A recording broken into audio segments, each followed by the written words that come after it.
we go. Okay. Good morning, beloveds. So my background is live. I don't know what the heck's going on. My background is different, and because the chain on the light in the other room broke. So I can't turn on the light in the other room, which is, so here I am. Oh well, I don't know what to do about it. We're going to have to replace the whole fan because it broke off in a way that we are not capable of fixing, and it just needs to be replaced anyway. So yeah, hey, new background, yay. Which, because there's a cat tower behind me, you may end up seeing cats. We're doing a new design for living. Let's do the housekeeping. And all the housekeeping is me reminding you that we are Creative Life Spiritual Center. I need to slow down. The website is creativelife.org. The constant contact email, info@creativelife.org. If you will email that, it will get you one email a week. Unless something unusual happens, which is usually weather related because we do live on the Gulf Coast. And it tells you what's going on for the week and the month. The hot links are hot. So if it says click here now, it'll either take you right to the information or the person that can help you get it. And then there are other... Oh, it's a blind CC. I was like, what's the other one? It's a blind CC. Nobody's going to see your email. You won't end up on anybody else's email list because of us.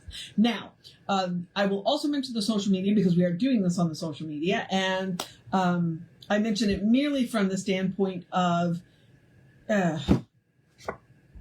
we don't monetize the social media.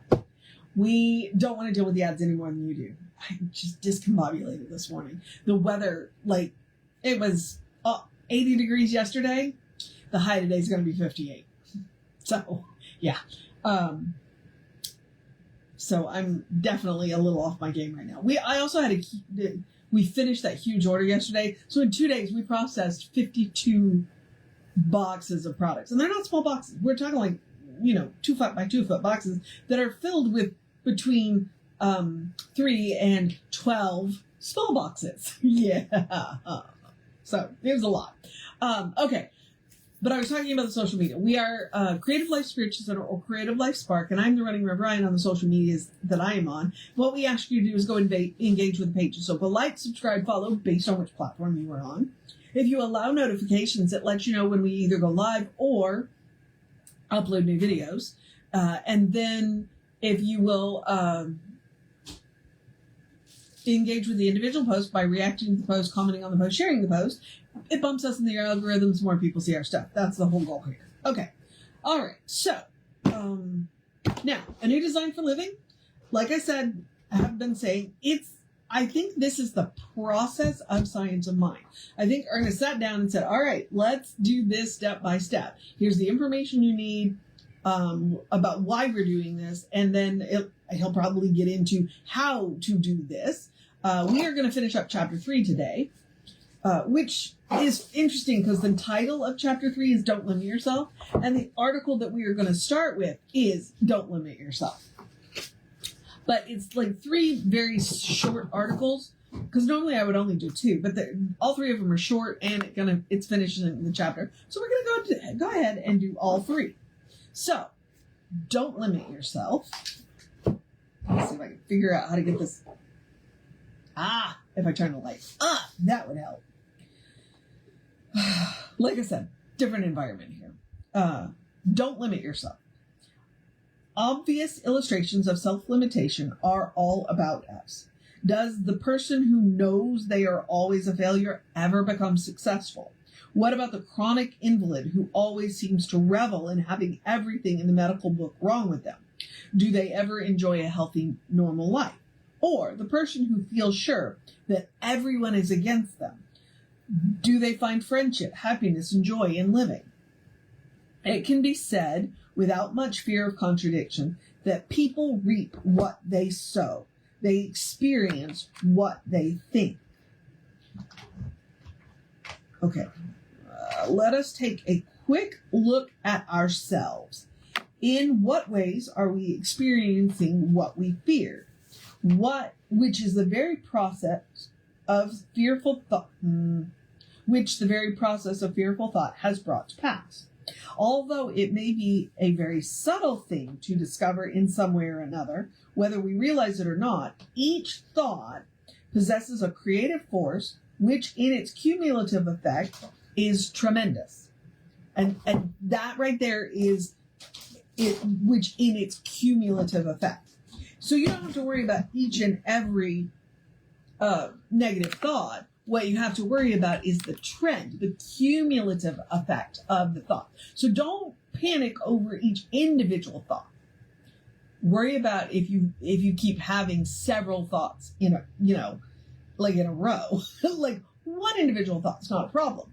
But that's why we talk about weeding your garden, because if you see the one individual thought and then you see another one, you need to root it out. So, all right.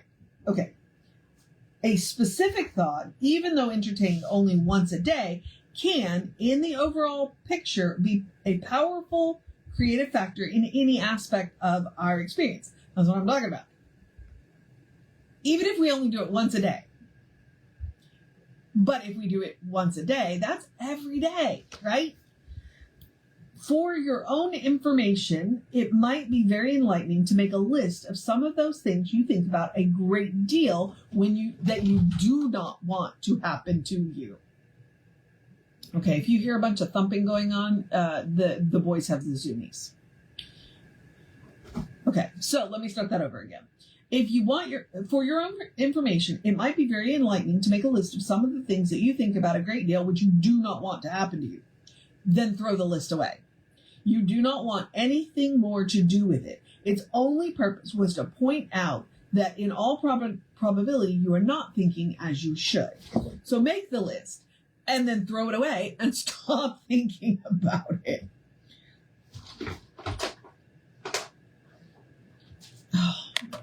Okay. Next article is Think As You Please. We are free to think in any manner we desire. Free to have our thoughts dwell on undesirable things we don't want or good things we do want in health, affairs, and relationships. There is nothing in the nature of the world that forbids or prevents us from enjoying an ever-increasing amount of every good thing. It would have to be this way for those who have been able to discover that there is something in the nature of things which says a man must be... Wait, what? For who has been able to discover that there is something in the nature of things which says a person must be unhappy? What could possibly say that one person has to be sick or that another must be without friends? It is impossible to even comprehend such a thing existing. Okay. If any person thinks it's possible, then the God of their belief must be sickly, unhappy, and sad. But with a firm conviction that there is one mind, a supreme intelligence, a spiritual reality, God, that is whole, complete, and undivided against itself, and both creates and is what is created according with law and order, then we must come to know that there is nothing in the nature of things against us, but that everything is for us. It was a very long sentence. What? All right, hang on. Okay. Let's see. It is impossible to even comprehend such a thing existing. If any person thinks it's possible, then the God of their belief must also be sick, unhappy, and sad. But with a firm conviction that there is one mind, a supreme intelligence, a spiritual reality, God, that is whole, complete, and undivided against itself, that both creates and is created in according with law and order, then we must come to know that there is nothing in the nature of things against us. Okay. I think he's just laying out his argument about why nothing is against us, and why everything is for us. Okay. The only thing against us is ourselves. What we do to ourselves by the way we use our God-given freedom to think as we choose. Okay? So you're welcome to think any way you want, but you are going to reap what you sow in those thoughts. And that's one of the things you can always check what a person thinks about themselves by saying, have the day you deserve. You know, if you tell me to have the day I deserve, I'm absolutely convinced I'm going to have a fabulous day because I believe that I deserve a fabulous day. Okay. But if you say have the day you deserve to somebody and they kind of cringe, well, you know, they need to do some self-inventory. So, all right, last article in this section. You are important. For the most part, we have too low of an opinion of ourselves. We need to place a new evaluation on ourselves. Not an evaluation which is blown up with conceit, but one which contains a sense of wonder, humility, and awe. We need to develop a deep sense of reverence for the life that flows in and through us and all things. For without it, there would be nothing. We should have respect for ourselves, confidence in ourselves, and an assurance that all is right with us in our world. We but need to let it be that way, for it is God's world, the creation of one intelligence, and as such, it can never be in conflict with itself. With an increasing awareness of the fact that our mind is some part of the infinite intelligence, we suddenly discover that we are more important than we thought. Saying that humanity is an integral part of the universe in no way applies that they are supposed to sit back and take life as they encounter it. Rather, we should think of humanity as partaking of the creativity of God, carving out their own future and destiny. Okay? So,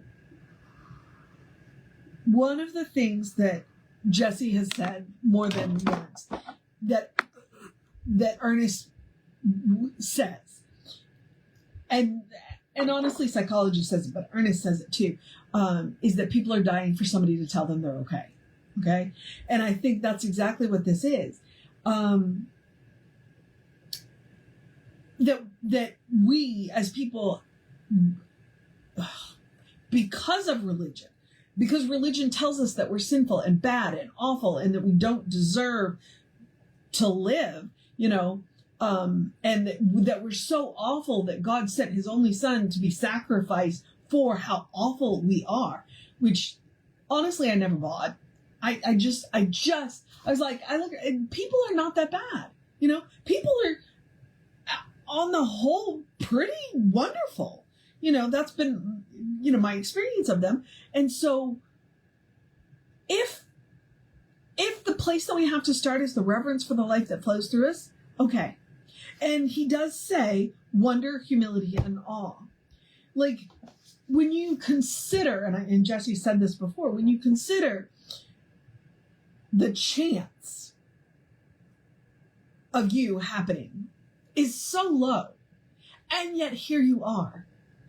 You know, that egg had to hit that sperm, your parents had to meet, you know, I mean, for God's sakes, our planet had to be just right in the orbit that it's in to sustain life. Like, the chances of any of us existing is so that we are literally miracles. We are literally miracles. And we don't, you know, so, and that's the awe, and that's the wonder. And, you know, the humility comes in that we're human, that we are spiritual beings having a human experience, that we can and do make mistakes. And it's okay. You know, it's okay that we make mistakes.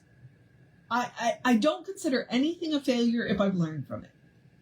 Like, yeah, and a master has failed more times than an apprentice has ever started. So, you know, there's that too.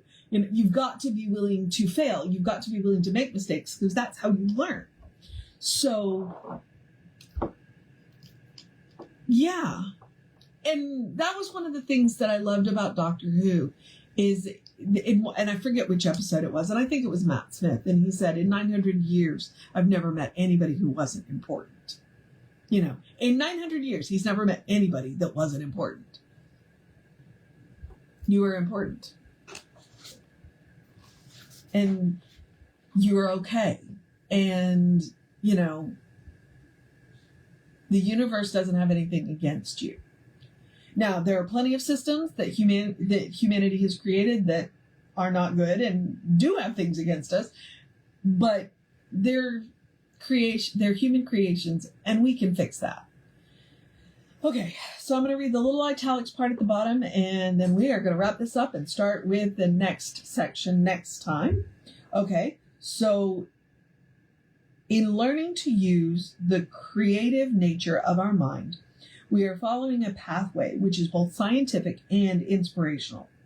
Scientific in that by entertaining spiritual and mental concepts, we are not departing from law and order, but increasingly coming to comply with them. Inspirational in the way every person longs to live a richer life, to express themselves to the fullest, and to enjoy happiness and possess a sense of security.